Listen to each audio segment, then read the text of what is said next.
Assalamualaikum warahmatullahi wabarakatuh. Sampurasun pemirsa Radar TV, salam sehat untuk kita semuanya. Halo, saya Asara Asmara, senang sekali bisa kembali hadir dalam episode 2 dalam program konsultasi kesehatan bersama PDGI Tasikmalaya. Tentu di episode 2 kali ini kita bakal membahas seputar karies gigi atau gigi berlubang. Dan hari ini Asara tidak sendiri karena sudah mendatangkan langsung narasumber kita yang luar biasa. Ini ada Dokter Gigi Rita Dewi Handayani, spesialis konservasi gigi. Assalamualaikum Ibu. Waalaikumsalam. Gimana kabarnya? Alhamdulillah. Luar biasa ya, beda ya kalau dokter gigi senyumnya tuh giginya indah, terawat. Nanti kita bakal bahas tuntas nih bagaimana cara merawat gigi agar lebih indah, lebih sehat ya Dok. Apalagi tema kita pada hari ini kita bakal membahas seputar gigi berlubang. Karena gigi yang terlihat indah, terlihat sehat itu belum tentu sehat ternyata ya. Ini juga ada perawatannya, ada treatmentnya seperti apa. Dan memasuk bahasan kita yang kali ini mengenai karies gigi ya Dok ya. Ini udah dikasih tahu bahasanya tuh karies gigi. Sebetulnya apa sih karies gigi itu Dok? Saya yang awam ini kurang paham nih karies gigi itu apa. Baik, TAS. Karies gigi itu bahasa awamnya itu kan gigi berlubang. Gigi berlubang. Gigi berlubang. Karies gigi itu adalah penyakit pada gigi, hilangnya permukaan gigi, baik itu di jaringan keras yang meliputi email, dentin, atau bahkan sampai ke pulpa yang disebabkan oleh bakteri. Bakterinya sendiri itu namanya bakteri Streptococcus mutans. Tetapi si bakteri ini dia tidak bekerja sendiri karena ada 4 etiologi atau penyebab terjadinya gigi itu gimana sih bisa sampai berlubang. Pertama ada host ya. Host itu tuan rumah itu sebagai gigi dan permukaannya yang lengkap itu tuh. Kemudian datanglah substrat sisa makanan yang tidak tersikat. Kemudian si substrat ini menempel di permukaan gigi. Permukaan gigi mengalami demineralisasi, berkurang tuh kekerasannya. Email itu kan jaringan paling keras di seluruh tubuh kita, paling keras itu email. Bayangkan dia bisa rusak oleh si bakteri karena si substrat menempel di host di gigi, kemudian seiring waktu, nih faktor ketiganya adalah waktu dan menyebabkan gigi lama kelamaan permukaan itu habis, berkurang. Tadinya lubang giginya itu ada di email saja, emailnya habis, lalu ke dentin. Dentin udah mulai kerasa nih, linu-linu biasanya, linu-linu, orang udah ada yang mulai aware, mau nambal ke dokter gigi atau kadang coba ditahan-tahan aja. Nah habis itu berlanjut prosesnya karena si karies ini tidak bisa dihentikan kecuali dengan tindakan pengeboran, dibuang semua permukaan gigi yang terinfeksinya ini. Kemudian baru setelah itu kita bisa melakukan tambalan di permukaan gigi yang sehat. Apabila dibiarkan lubang yang makin dalam hingga akhirnya ke pulpa, nah itu seringkali orang datang dengan keluhan sakit gigi. Sampai bengkak-bengkak biasanya. Nah itu kelanjutannya ada yang sampai bengkak atau biasanya di awal tuh sakit gigi pada malam hari, nggak bisa tidur. Nah itu adalah gejala khas dari kompleks ya tuh. Kompleks sekali. Perihal gigi berlubang. Iya makanya untuk tema kali ini yang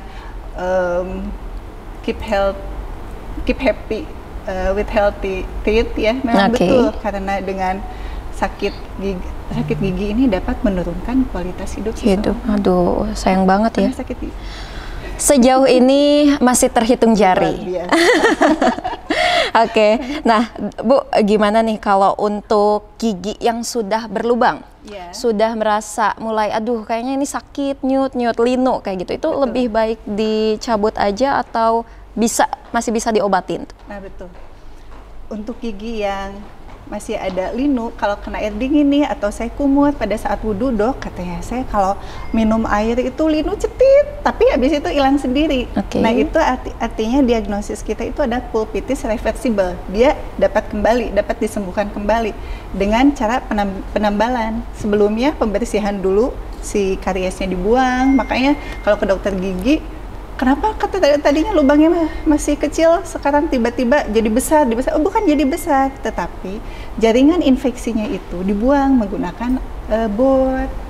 Dibuang dulu. Jadi makin dalam dong itu lubangnya atau tidak? Dalam tapi didapatkan permukaan giginya yang sehat untuk kita menyimpan tambalan. Nah, untuk yang linu-linu, gejala awalnya hanya linu bila kena air dingin atau suhu dingin, itu bisa dilakukan penambalan langsung. Bisa penambalan. Tidak dicabut berarti? Oh, jangan dicabut. Oh, jangan dicabut. Jangan dicabut kalau yang seperti itu, karena itu hanya dari seperti yang masih awal ya sakit giginya.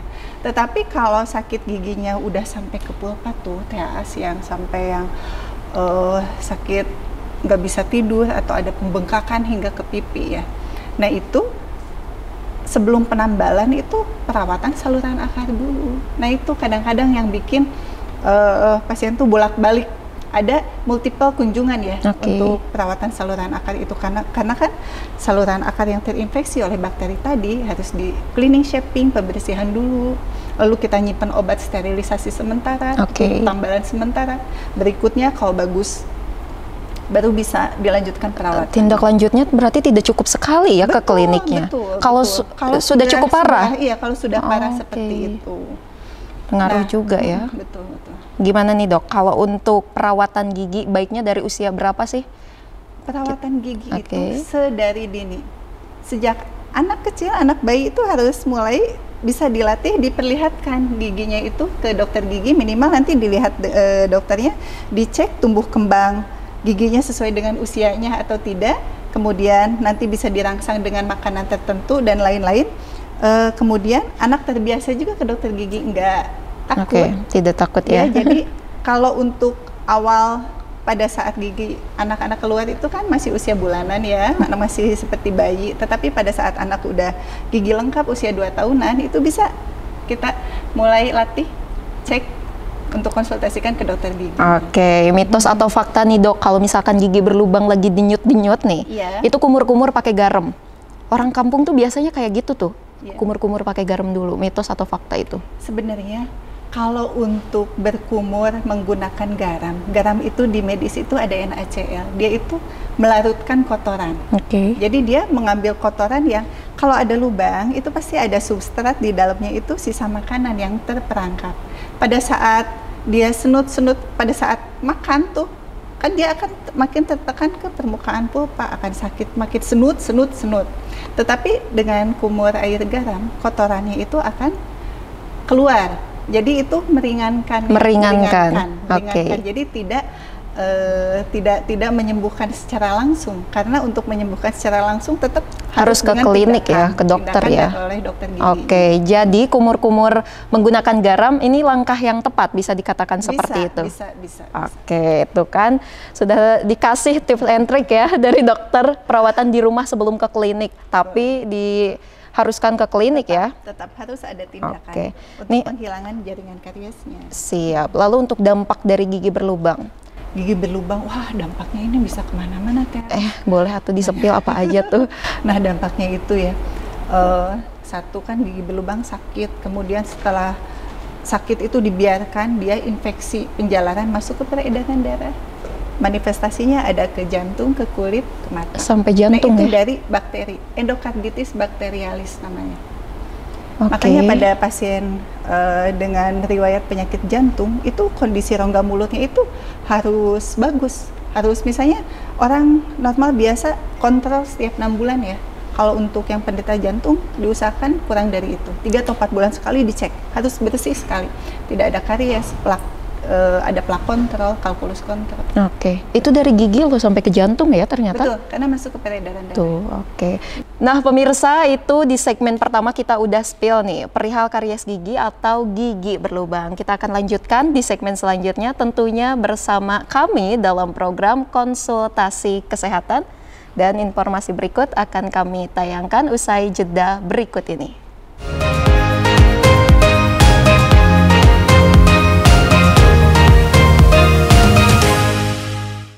Pemirsa, terima kasih masih bersama kami dalam program konsultasi kesehatan bersama PDGI Tasikmalaya. Masih bersama Dokter Gigi Rita, yang mana kita akan membahas lebih dalam, lebih tuntas perihal karies gigi nih dok. Tadi juga udah disenggol beberapa ya dok, perihal perawatan dan lain-lain tuh penyebabnya juga tadi udah dibahas. Lalu untuk tindakannya sendiri gigi berlubang nih, setelah ada dan setelah sakit, tindakannya harus seperti apa? Mungkin ada treatment khusus nggak dok? untuk Iya. gigi berlubang. Ya. Gigi berlubang treatment khususnya adalah dengan untuk yang mencapai pulpa si lubangnya, perawatan saluran akar. Perawatan saluran akar itu seringkali multiple kunjungan. Tindakannya meliputi cleaning and shaping, obturation, obturasi pengisian saluran akar, kemudian perbaikan atau restorasi untuk mahkota giginya itu. Nah, tetapi beda hal untuk yang giginya kerusakannya sudah luas sekali ya. Jadi kapan kira-kira kita harus mencabut atau mempertahankan kan? Gigi bisa dipertahankan apabila kerusakannya itu tidak melebihi dari setengah permukaan mahkota gigi. Itu bisa kita lakukan perawatan, dipertahankan, lalu bagian mahkotanya itu nanti akan ada mahkota pengganti, dibuat crown biasanya, agar lebih tahan lama. Kemudian apabila kerusakannya sudah luas sekali, pembengkakannya, infeksinya sudah kemana-mana, itu sebaiknya dilakukan tindakan pencabutan.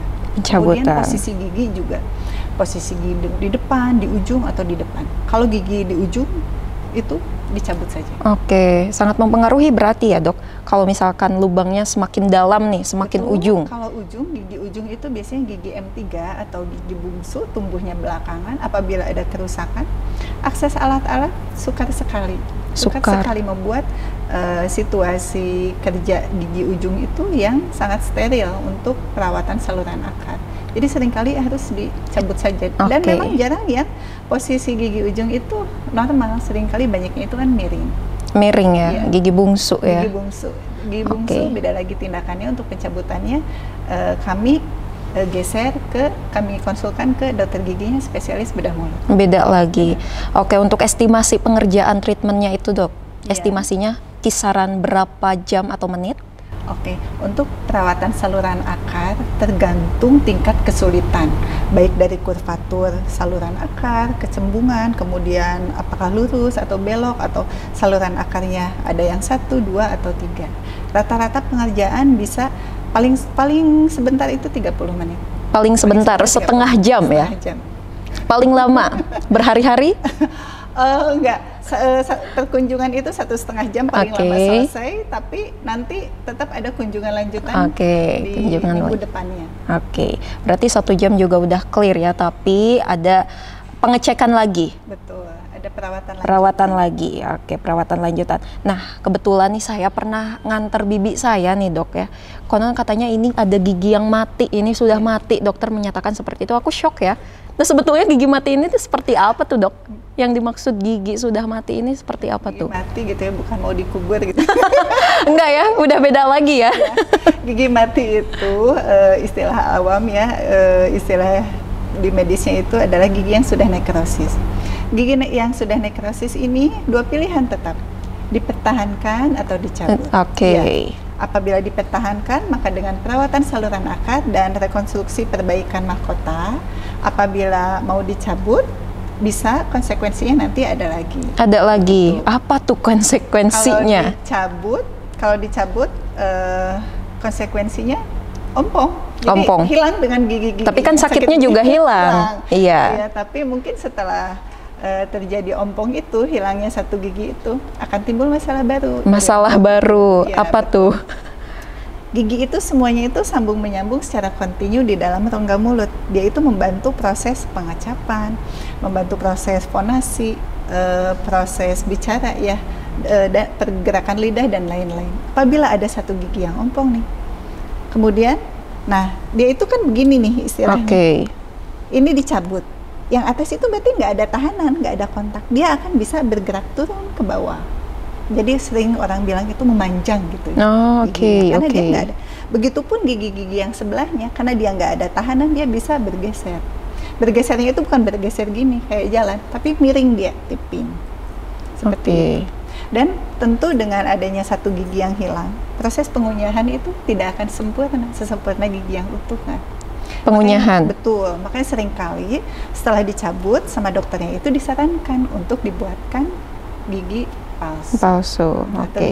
Dari pengucapannya juga kadang bisa beda ya. Yang dari postur juga suka ada kelihatan kemung kan. Tapi kayaknya kalau aku pengen tirus itu harus dicabut juga, enggak? Jadi aku yang konsultasi ini. Oke, it's okay lah ya. Nanti kita bahas di belakang aja ya, Dok. Baik, ya. iya. Oke, tadi kelebihan dan kekurangannya. Iya. Kekurangannya bikin ompong, tapi rasa sakitnya hilang. Hilang dengan gigi-giginya. Hilang Mungkin dengan gigi. Ada ujungnya ya. Jadi kalau dipertahankan dengan dicabut gitu, konsekuensi kekurangan dan kelebihannya mungkin ya. Kalau untuk dipertahankan perawatan saluran akar itu, dia kelebihannya satu, gigi tetap berada di dalam lengkungnya, gigi dipertahankan, dia mengisi rongga mulut sampai penuh deretannya. Kemudian kelebihannya lagi, pengunyahan itu terasa hingga ke tulang kan, berkat adanya akar gigi yang masih tertanam di sini. Cuman kekurangannya, dia waktu kunjungan ke dokter giginya dari sisi waktu, kemudian dari sisi biaya, karena seiring waktu kunjungan biaya yang dikeluarkan juga ada. Kemudian sementara untuk dicabut mungkin 1 kali kunjungan selesai. Biaya bisa ditekan, kemudian dari sisi waktu, kalau sibuk, itu kan udah cabut aja mungkin ya, cabut. Tapi harap disadari juga setelah itu akan timbul masalah baru yang ompong tadi.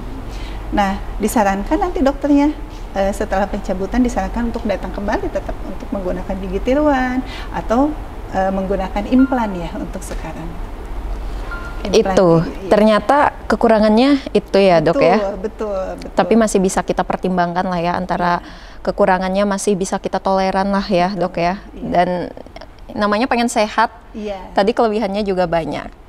Oke, dan nanti juga kita akan bahas tuntas lagi di segmen selanjutnya ya, Dok. Pemirsa, usai jeda berikut, informasi menarik lainnya akan kami hadirkan ke hadapan Anda. Tetap bersama kami dalam program konsultasi kesehatan.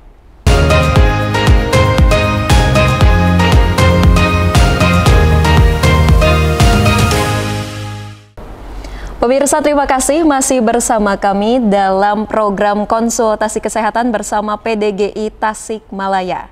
Tentu kita memasuki segmen terakhir, tidak terasa. Nah, mungkin di segmen terakhir nih, Dok, cara terhindar untuk gigi karies ini dari pola makan dan pola kebiasaan.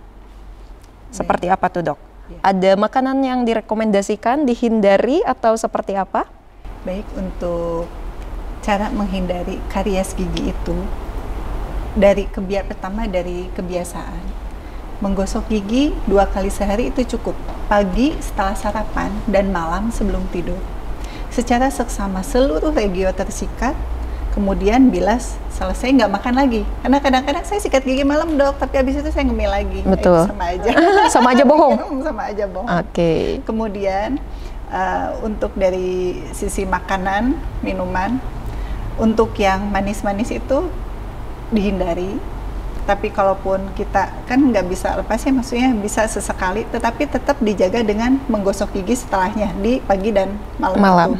Kemudian perbanyak konsumsi makanan yang berserat, sayur dan buah, serta air minum harus cukup. Berapa minimal per hari? 2 liter.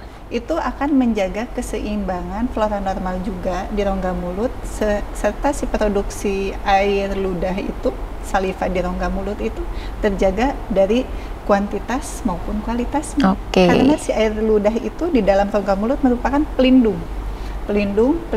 kesehatan gigi dan mulut. Dia mempunyai efek self cleansing. Dan itu juga makanan berserat, tinggi serat, sayur dan buah. Dan jangan lupa kontrol ke dokter gigi, ada atau nggak ada keluhan nih TAS. 6 bulan sekali, setahun 2 kali wajib. Kontrol diperlihatkan saja. Kalau bagus kan nggak perlu tindakan. Kalau ada plak, karang gigi itu nanti kita bersihkan. Kalau ada gigi berlubang itu nanti kita edukasi, kita beritahu pasiennya ini ada yang berlubang, ada yang begini, ada yang begitu.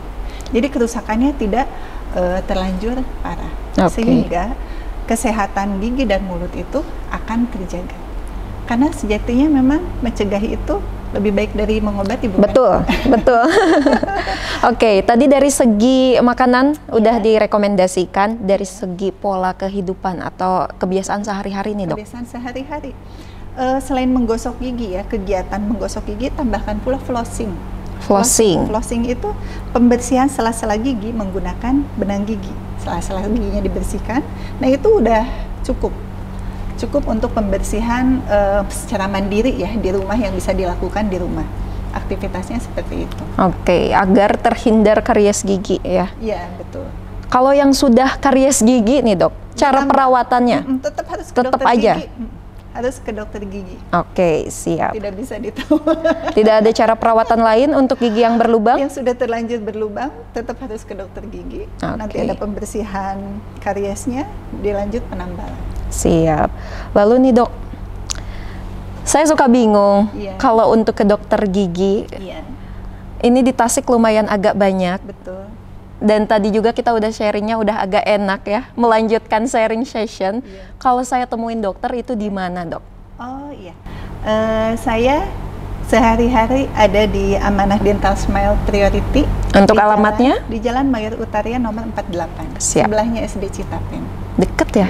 Iya, sebelahan banget. Masih Tasik Kota ya, Dok? Tasik Kota banget. Oke. Untuk perawatannya sendiri nih, boleh dong di-spill harga di klinik dokter ini kisaran berapa? Bisa menghubungi customer service di klinik kami yang akan menjawab kebutuhan pelayanan gigi yang diperlukan, yang dibutuhkan. Jadi nanti tentu akan disampaikan sebelum pemeriksaan. Oke. Lalu untuk Instagramnya, biasanya pemirsa Radar TV kepo pengen lihat dulu sosial medianya. Iya. Untuk sosial media Instagram Klinik Amanah ada di Amanah Dental Smile Priority atau Amanah Dental Priority. Jadi kita bisa konsul dulu lewat DM ya? Bisa DM. Oke, itu nanti ke admin kami. Siap. Bila perlu ada jawaban dari dokter, biasanya langsung diarahkan ke dokternya. Oke, tidak terasa ya, Dok, kita udah sharing sesi juga, sharing session, sharing caring bahkan sama pemirsa Radar TV perihal kesehatan gigi berlubang. Mungkin, Dok, terakhir ada yang mau disampaikan ke pemirsa Radar TV perihal gigi berlubang dan perawatan gigi seperti apa, Dok? Baik, mencegah lebih baik daripada mengobati. Periksakan gigi, ada ataupun tidak ada keluhan, minimal 6 bulan sekali ke dokter gigi yang Anda percayai, yang Anda merasa nyaman untuk mengkonsultasikan kebutuhan kesehatan rongga mulut Anda. Demikian. Oke, keren banget karena nih komunikasi kesehatannya juga penting ya, Dok. Dari tadi kita dari segmen pertama sampai segmen terakhir aku udah ngerasa nyaman banget diskusi, sharing ya sama Bu Dokter Rita, dan tentu ini juga jadi poin plus buat pemirsa Radar TV langsung berkunjung ke Klinik Amanah. Saya Asara Asmara pamit undur diri dan undur suara, sampai bertemu di episode selanjutnya. Wassalamualaikum warahmatullahi wabarakatuh.